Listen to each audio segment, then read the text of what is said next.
If there's anybody out there, just let me know. Hey! I'm so sorry, Ruby. Christ, I feel like a dummy. Um, oh, thank you, Liana. Thank you. Okay, I'm so sorry about that. So I'll continue where I was going with. Yeah, I'm live. So, as I was saying, so I had this started with aversive, then went to the free for force-free community. And then I started learning. Obviously, the activist in me made those promises to those dogs that I've done some things, and not only the dogs, I've done things too, not because I didn't know what I was doing. Okay, fair enough, but I still feel guilty about it. But more so, maybe the things I saw other people doing to dogs, and I just stood there and said nothing, and that really bothers me, because I'm one of those people that I can't stand and look at an injustice or something that needs to be stopped and not do anything. So um, I always have to stand up and say something, and this has to do with my inside activism of you know uh, growing up listening to all these great people who changed the world and seeing that the changes come from you standing up and fighting injustice and fighting defending what's right and what's best for everyone. But when I started, even though I have that passion in me and I've made those promises to those dogs, I said, okay, well, I don't have enough knowledge to just go around and, saying some things. So I'm just gonna put my head down and learn, learn, learn, practice, practice, practice. And that's what I did for many, many, many years. Uh, it's not to say that I didn't have some confrontations, most of them not started by me, just other trainers being angry at the fact that I started spreading force-free training in Portugal, where it's a small country and there was maybe one other trainer doing force-free training that I know of at the time, and that was it. So everyone else was training with aversives and pack leader of the pack mentality and all that. So, not up to date with the stuff. And I came in with clickers and food, and dogs are not leaders, and you don't have to be the pack leader. So for a while, I was quite under it was bullets coming through. But because I was so focused on my work, I dodged those bullets. I'm not going to say it didn't take a toll on me sometimes. Yes, it did, but I was okay with it, kind of, because I was so happy just to be able to help this one dog and another dog and another dog and another, and showing new things. Um, I was one of the first people doing videos with like that horrible camera. There was no such thing as phones, so that horrible camera with a cassette like this thick and stuff. So I put videos who are horrible, but did the job and stuff. They're still there. Anyway, fast forward 14, 15 years, and what happens is I see a shift in the force-free training community, and I personally don't understand this shift um, because it just doesn't add up to me. So after spending so many years listening to fantastic people with so much knowledge and so much to give, and I was so happy, paying for courses and going to conferences and all the money that I had extra, it was for my education. And I wanted that, and I continue to want that. Um, and all these people taught me, you don't need to use tools such as choke chains or prong collars or shock collars and this thought. that was already implanted from back then when I saw all those things, and it caused me such, a bad feeling. Then uh, I had proof that that was not necessary and that there were alternatives. So I started seeing some tools as uh, abusive. And there is uh, it's a not a myth. Sorry, I'm looking for the word. I'll come up with it. When you can't talk about the fact that it's abuse, you should. The force-free training community started a few years back, not from the beginning, but maybe 4 or 5 years ago, started saying that you shouldn't say that people who use prongs, shock collars, or choke chains, or I'm talking about these three tools because these are what I'm talking about. They were abusing the dogs, and I was a bit confused. So if there was an alternative, and if there are very serious consequences on using that taboos, thank you, Anna, exactly. And if there is consequences, serious ones that might rise from the use of these tools, why aren't they considered abusive? So I started with the most ridiculous tool I think it exists in the dog training world, which is an e-collar or a shock collar, which is the same thing, but because they changed the name from shock collar to e-collar, every person who uses an e-collar will tell you you do not know the difference if you say that an e-collar is a shock collar. You cannot convince an e-collar user that they are using shock, which is a bit strange. Um, yes, you can use an e-collar at a very low stim, okay?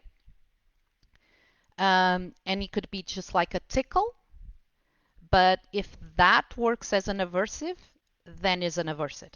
And as I usually say, an aversive is an aversive is an aversive. That's it. If it doesn't work as an aversive, then it's just probably, it could be just nothing. Okay, like, oh, what the hell? Okay.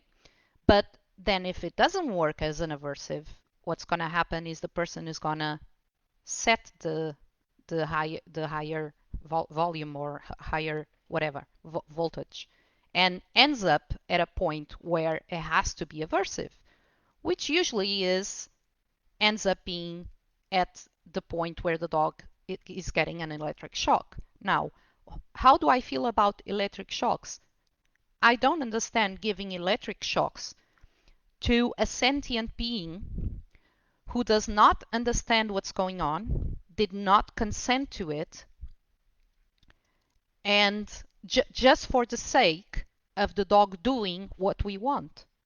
I don't see that as acceptable. That to me is abuse, and I will not change my mind. I cannot ever agree that using a shock collar is not abuse. Now, people will go, well, but so you're one of those that if you had to use a shock collar to save a dog's life, you wouldn't do it. I'm a vegan. I said that before because this is the analogy that people love to throw at vegans when they say, well, if you were in a desert island with a rabbit, would you eat the rabbit or starve? What are the odds of me needing to use an electric shock collar knowing that if I use it, I will save that dog's life? If that was the case, which is never gonna happen, I never heard of it ever. Anyone ever? I never experienced. No one ever told me a case like that ever. But if that case was presented to me personally, and I knew for sure that if I gave that dog an electric shock that would save his life, I would do it. Exactly the same thing that if I am in the island with a rabbit and I'm a vegan, I'm not going to starve. I'm going to eat a rabbit, okay? But I don't live in a desert island and there's no rabbit. I live in Portugal and there's lots of vegan food for me to have. And shock collars are not being used to save dogs' lives. Shock collars are being used or misused, are being used as an abusive tool to make dogs do what people want. And most of the times they're being used to do one thing and one thing only, which is stop behavior. And any behavior, especially aggression. I've seen people use shock collars to stop dogs interacting with dogs, shock collars to stop dogs barking, shock collars to stop the dog chasing something, for anything. So, and that's not saving a dog's life. That's not saving a dog's life. That's just you don't want to um, use something else. You want a quick fix, and then you use a shock collar. And to me, that's abuse. And the word abusive within the force-free community became taboo. If I say, that's abuse, everybody, the force-free community will come on to me and say, you shouldn't say that, blah, blah, blah, blah, because that's bad. That's going to shut people out. Okay, so here is my take on all of this. I am never going to embrace a professional who is charging people, who is influencing dog owners, who is using these tools in 2021. I'm not going to understand it. I don't want to understand because I don't need to. A professional who started five years ago, and I'm being nice, 5 years ago, and is nowadays using shock collars or prong collars to walk dogs who pull, or hitting dogs with a towel, or you know what I mean. That's abuse to me. And no, I'm not going to include those people because they know what they are doing. There is no excuse. Most of these people use the same platforms we are using to learn, such as this one, to learn how to do things, grow as a community, and learn how to do the best for our dogs. They use the same platforms to spread the misinformation of the use of these tools. So how can you justify that they don't know what they're doing? They know what they're doing, and they will not change. Now, a lot of people go, you know how positive reinforcement works. They are not dogs, you know? There's so much content behind a human being, the reasons behind a human being, a person choosing to do such things. It could stem from trauma. It could stem from, I don't know, you know. It's not just about going positive reinforcement technique towards a person who's using a shock collar.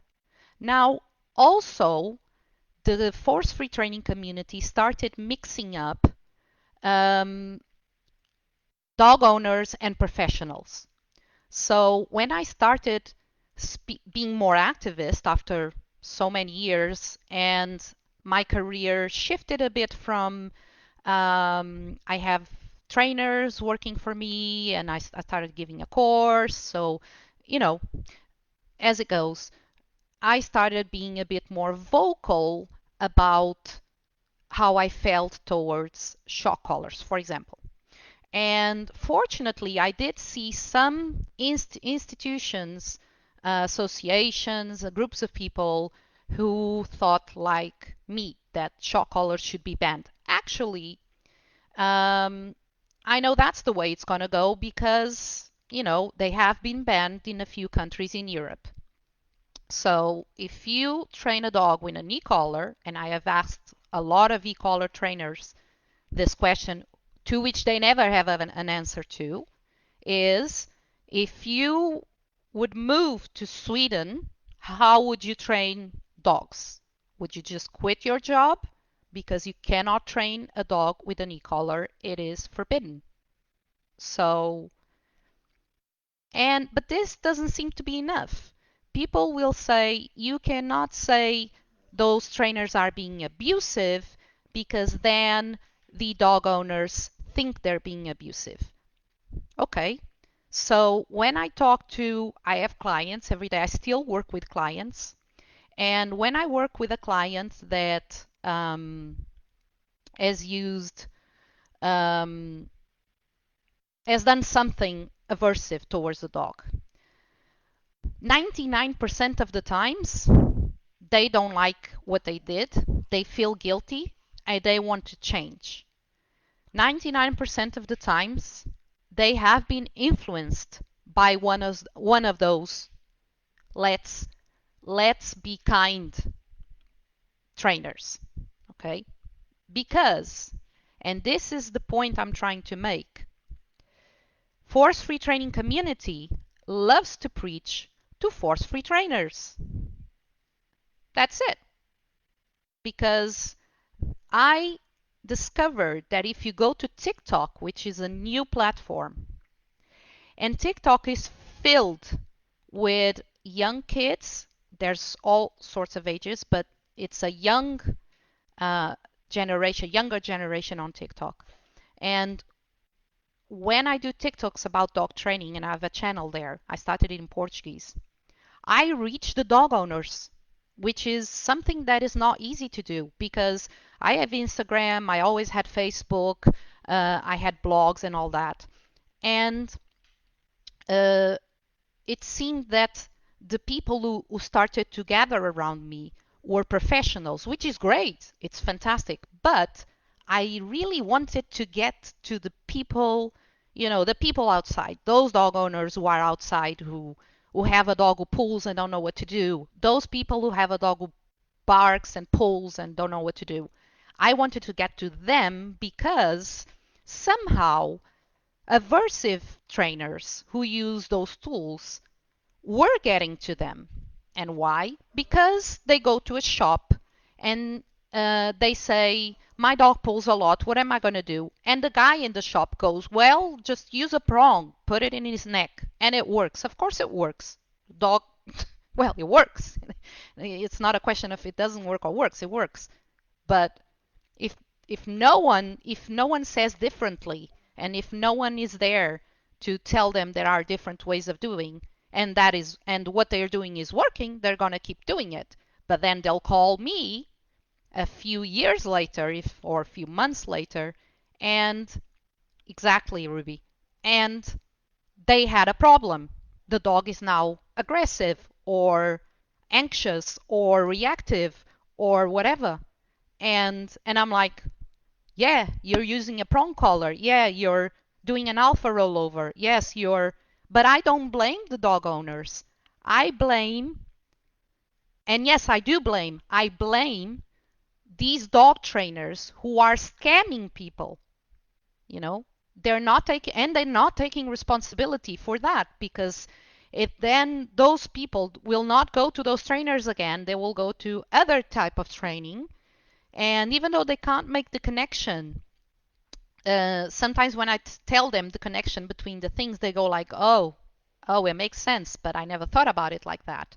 And I'm like, you know, it's how it goes. So the way I feel is the force-free training community is not getting to the dog owners. It's not. It is the balanced dog training, and this is another new thing. Sorry, there's no such thing as aversive trainers. No such thing as aversive trainers. Everyone is either an extremist, pure positive, force-free trainer, who are extremists and BS, don't, only train small dogs and do not deal with aggressive dogs or anything like that, or behavior problems. And then there's the balanced trainers who use positive reinforcement, but also some punishments, because that's how life works. And everybody can relate to that because it's true. We humans are actually constantly being punished, at work, at home, whatever. And positive reinforcement is done every so often. And we feel like it's a thing that happens naturally, that you get punished by things. Even just thinking about how your parents would punish you when you did something wrong. So they will do the connection and think, this makes sense in my head that I would train my dog with giving him a pat and a yes, a good boy, and maybe a biscuit, and then punish him when he does something wrong because he needs to know that he's doing a wrong thing. Now, the gap between the two species, being human and dogs, does not allow that to work because dogs do not have a morality. So they don't know that peeing in the carpet is wrong. They don't know that, you know, they don't know these things. These are human things, not dog things. But we brought dogs into the human world and we give them way too much responsibility. Having said this, these trainers, these balanced trainers, which really are just aversive trainers, because what are they doing? They're using positive reinforcement until they don't know what else to do, and then they'll use punishment. And it's exactly like that. It's just that, you know. So if they can teach a dog to sit with a treat, they'll do it. But if the dog doesn't sit with a treat, they'll put a prong collar and sit him with a prong collar, and that's it. And and and they're okay with that. Um, and if I say, but you can do that with positive reinforcement, they say you cannot because they don't do it. They say it's impossible. So the whole speech of aversive trainers is force-free trainer, force-free training is a sham because it's pure positive and no one trains pure positive. And I don't know where that came from because I never pure positive. I hate that word and it's not true, obviously. And and also the idea that force-free trainers are killing dogs because they would rather that you remember what I just said, they would rather kill a dog than put a shock collar on him or kill a dog before using a prong, which, you know, it's just a complete lie. It's false, and I never saw anything like that happen. But they keep saying these things, and these will stick in the heads of dog owners.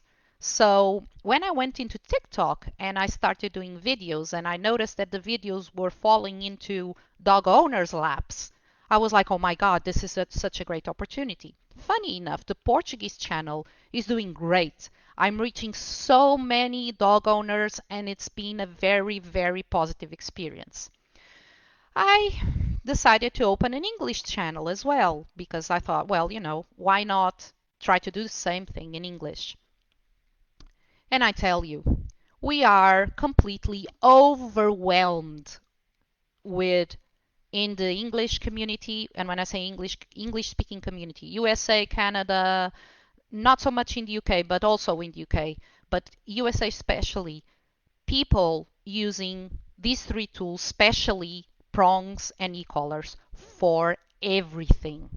For everything. The amount of dog trainers, you know, self-proclaimed dog trainers with no qualifications, no learning, who make fun of people who have qualifications because, I mean, they're so aggressive with people as they are with dogs.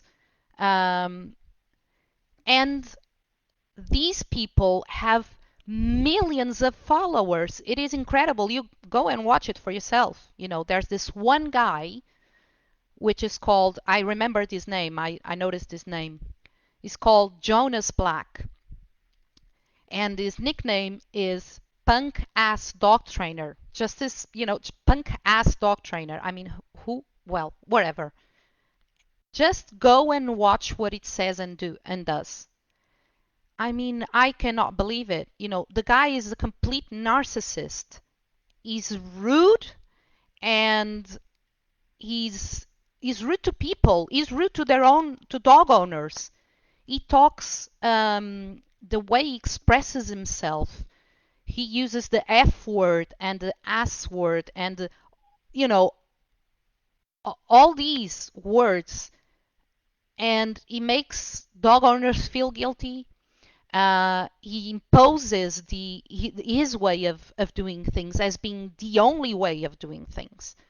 And he completely blocks any type of conversation with a force-free trainer. It does not matter how you approach him, because I did approach him with my English account on a live that he was doing, and someone asked him, how do you feel about qualifications? And he said, you don't need qualifications for anything. You just need to learn how to train the dog. And then I said, I didn't ask that question, but then I chimed in and I said, uh, so you're saying that you don't believe that anyone who has qualifications as a dog trainer um, should actually have qualifications. I mean, they don't need the qualifications. Why do they exist? And he started saying, first he started saying to the followers on the live, oh, here's one of them. That's how he spoke. Is one of them. Is one of them. Um, should I answer her or should I just block her? Should I answer her? Or should this is his demeanor to me? He's kind of, and I was like, okay, hang on in there, just be strong, stay there. And then he said, people start going, hey, just horrible comments. Some people saying horrible things about me already. They didn't even know who I was, nothing. And but most of them will say, just kill her and do own her and blah blah blah. He said, oh, okay, so I'm gonna answer. So he said, okay, so let's imagine, Claudia, that I'm working in a restaurant and I'm washing dishes. And then I work through that. I start washing dishes and then I start being a helper in the kitchen and then I start being a sous chef. And then eventually I'm a chef at a great restaurant and I'm the best chef in the world. And I said to him, okay, so what you're telling me is that culinary schools are useless. Everybody should just start by washing dishes. And he blocked me. That was the whole conversation. Obviously, he blocked me right there and then. And what I did is I went to my Portuguese account and I went into his live again just to see what had happened. And obviously, I can't even describe the amount of abuse that was going on without even me being present. And he was inciting people to go into my account and bully me, you know. He was calling me names, he was saying things, it doesn't matter. And that was one experience, but I had many experiences like that on TikTok. And I'm talking about these people. They have millions of followers, 2 million, 3 million, 4 million people watching, millions. And it worries me that they are watching this guy and these other people who are like him, because then they group up and they support each other. They're like a tight group, which is what is failing in the force-free community.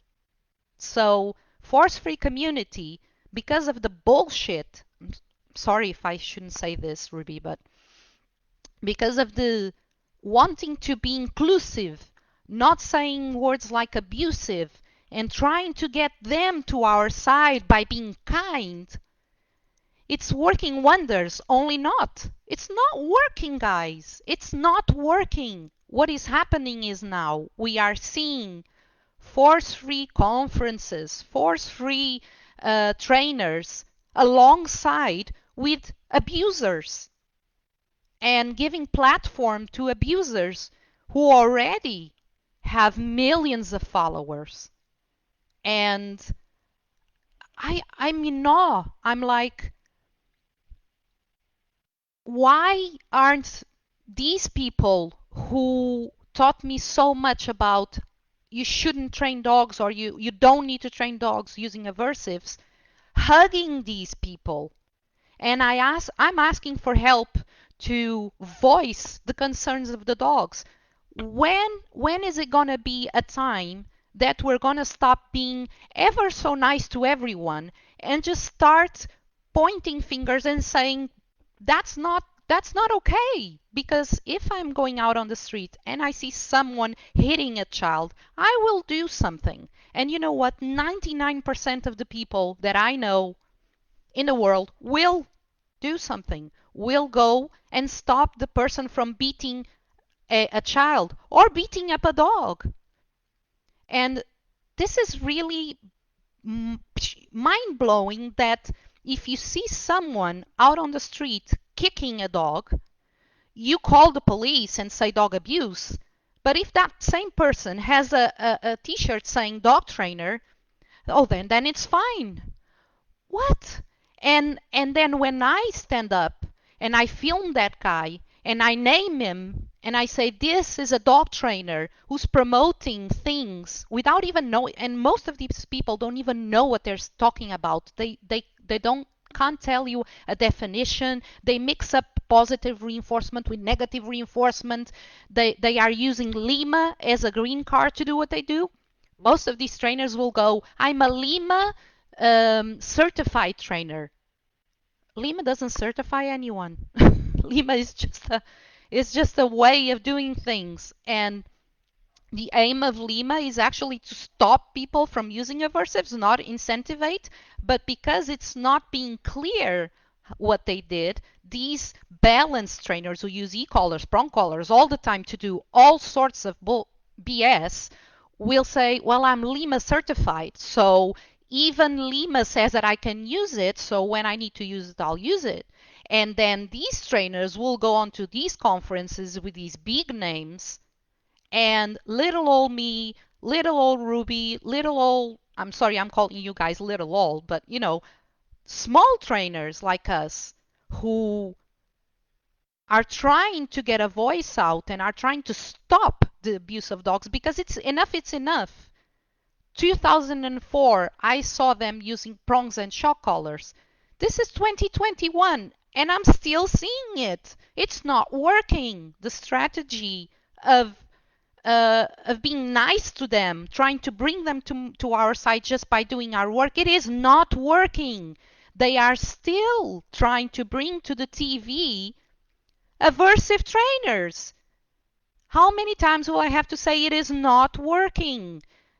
So, okay, you don't want to be an activist. You don't want to get into confrontation. Fine, you don't need to. Not everyone needs to be there. But why are you isolating people who do that? When I go and ask help, when Cesar Millan started to be in the United States, was at his top, and all the dog force-free training community got together and started signing letters and blah blah blah. I was in little old Portugal. No one knew who Cesar Millan was. No one. I knew because I was in a course with in Canada and United States, so I knew what was going on and I knew who he was. I signed those papers. I signed those papers. Why? Because the force-free community needed me, and I was there for them. Where are they now when I need them? Where are they? These same people who I backed up, who I promoted their work, who I said go, who I brought to speak in countries like Portugal and Brazil, all these people, I asked them, please don't support that trainer. He's an abusive trainer. Don't call him abusive, and we can't take platforms from people. We have to be inclusive, and I just want to shoot my head. This is how I'm feeling. I'm like, shut the fuck up. Because of that oh so nice attitude, let's include everyone. We now have aversive trainers calling themselves balance all over the place. All over the place. They're everywhere. I don't even know when they say positive dog trainer. I don't know if they're positive, if they're not positive, what the hell that means anymore.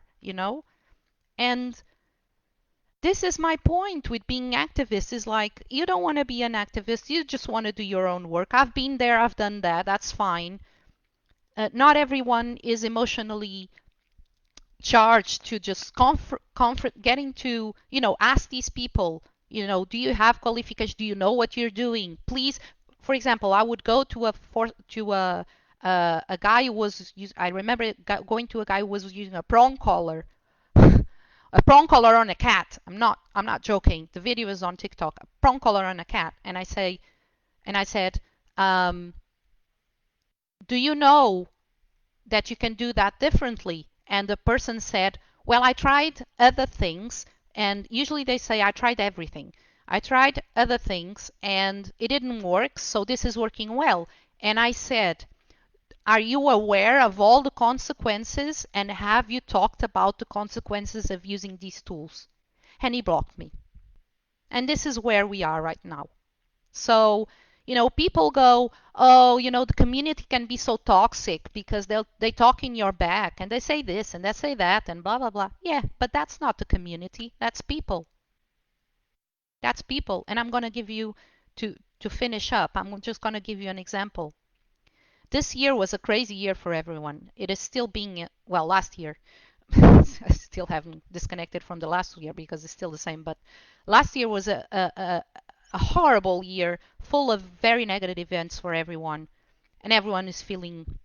I'm sure everyone is feeling like really low and hard times are going. But everyone knows about what happened with Black Lives Matter, and I'm gonna talk about what I saw here in Portugal. We saw the peaceful. I'm not getting into politics. I'm just making an analogy, okay? So you guys understand that, and this is actually proven. So I'm talking about facts. So there were um, protests, okay, protests, and actually there have been protests now in Spain, Barcelona, and in France for other reasons. But every time you get really big protests with a lot of people, uh, they start peaceful and end up with riots. There are people who are going to break stores, rob things, burn cars, and do stupid things. Those people do not represent the the people who are um, forget the name now, but the people who are doing standing up for something. Because there are always gonna be people who are just bad people and who are opportunists and gonna take an opportunity and do something out of what the purpose of that is. So if are there in the force-free community toxic people who attack other people and are mean? Yes, there are. But that's nothing to do with being force free or not for free. That has to do with themselves, the person they are.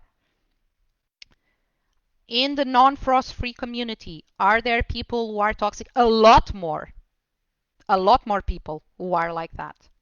Okay. Also, you don't need to be like them. I'm not like them. I'm nothing like them. I never start a conversation with an aversive trainer saying, you're killing dogs, even though he probably is killing dogs. you know, there's a study there. There are studies that show the correlation between surrendering dogs to shelters, abandoning dogs, and euthanasia and the use of aversives. There's a study there. So I could even say, look, there's a study that says that what you're doing can actually kill a dog. But I never start a conversation like that. I always go through the route of let's try and initiate a conversation about what you're doing and maybe there's a. But they don't want to. So when are we going to stand up and say that enough is enough? Because I don't want to see another dog being shocked. I don't want to see another dog getting pronged. I don't want to see another dog getting choked. I have a client 8 months bulldog, a Frenchie. The trainer before me used a prong on that collar, on that dog.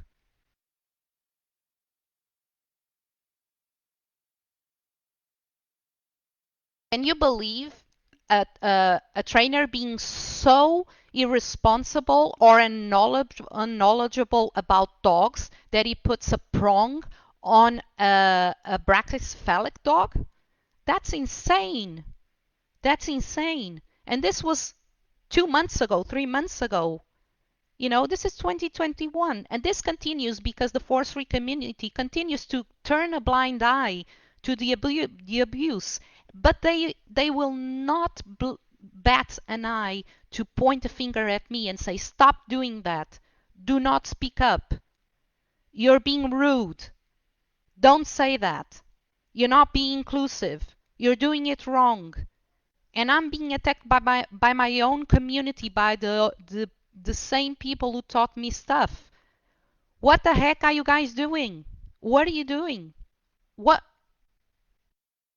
That's it for me.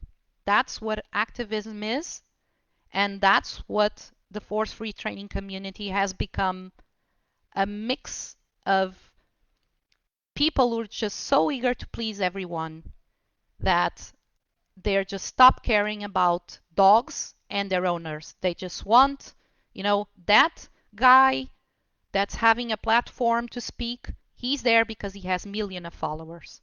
Because in Brazil, there's so many fantastic trainers who could add so much awesome information. But no, they didn't go for them. They went for the guy who has millions of followers, an empire built up on being an abuser of dogs. And that says a lot about force free training community. That says a lot about the people inside who will be silenced. And silence always benefits the oppressor. Always. And that's what's happening, and that's what I'm seeing happening. And I am ever so thankful for Ruby,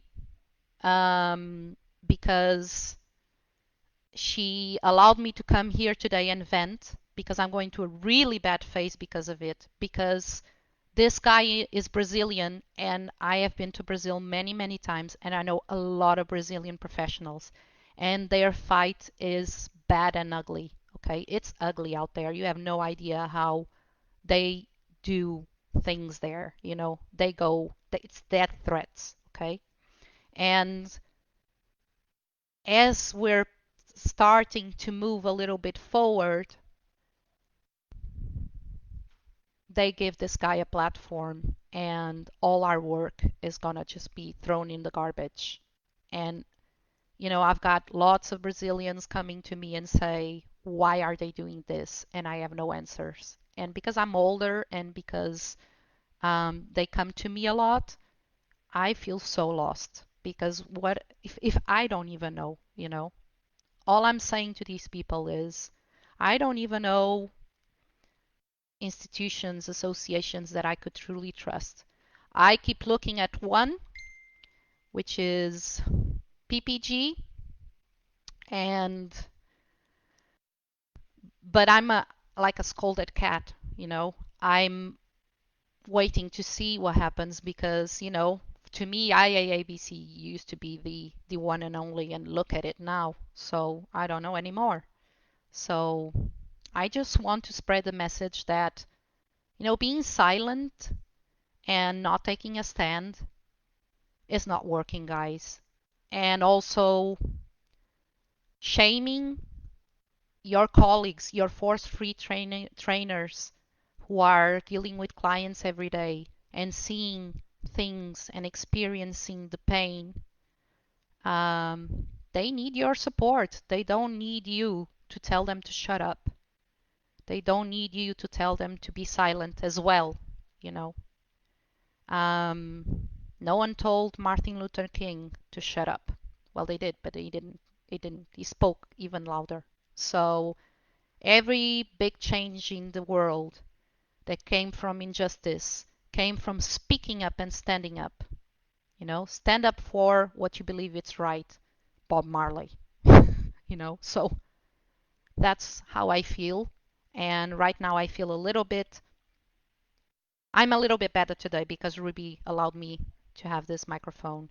Um, but I hope you understand it's not about me having a microphone. It's just me passing on a message that I think other people may be feeling the same way I am doing. And if you are, please come and talk to me, because I will give you all the support and kudos. And also, I also give lots of positive reinforcement to force-free trainers, and I promote their work like heck, like loads. So you can do both. One doesn't lead the other. I don't know if anyone has any questions or anything. I haven't been looking at the comments because I this was all very emotional to me, and if I looked at the comments, then I would lose my.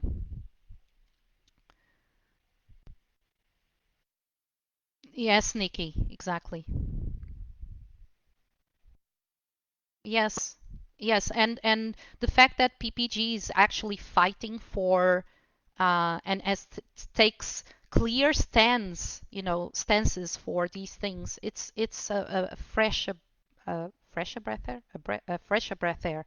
But but it's so disheartening to see so many wonderful speakers just turn a blind eye, and just ignore pure abuse. And they're saying, what is abuse?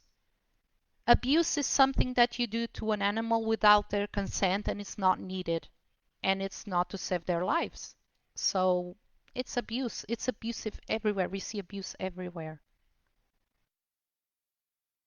I am Davina. I'm very passionate because also maybe because I'm vegan, I see animals differently. It could be that as well, that I'm a bit more out there. Um, because I respect dogs so much, any animal very much, and um, if I can make their lives a little bit better on Earth, I will do it. And I just want more people to do it because, I mean, we all have the knowledge to do it. All these people who are here, you guys all have the knowledge and the information to do it. And no, you don't just have to sit back and do your work. You can speak up. You should speak up because dogs don't have a voice. And if no one speaks up, they'll continue to be abused.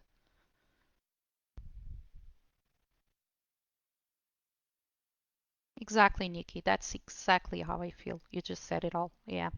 So thank you so much for this. I feel a bit better for letting it out. I did a direct. I was so emotional then because I just had come from a class and it was horrible because the guy just beat up the dog. The dog was horribly afraid of the owner. The owner was, oh God, everything wrong.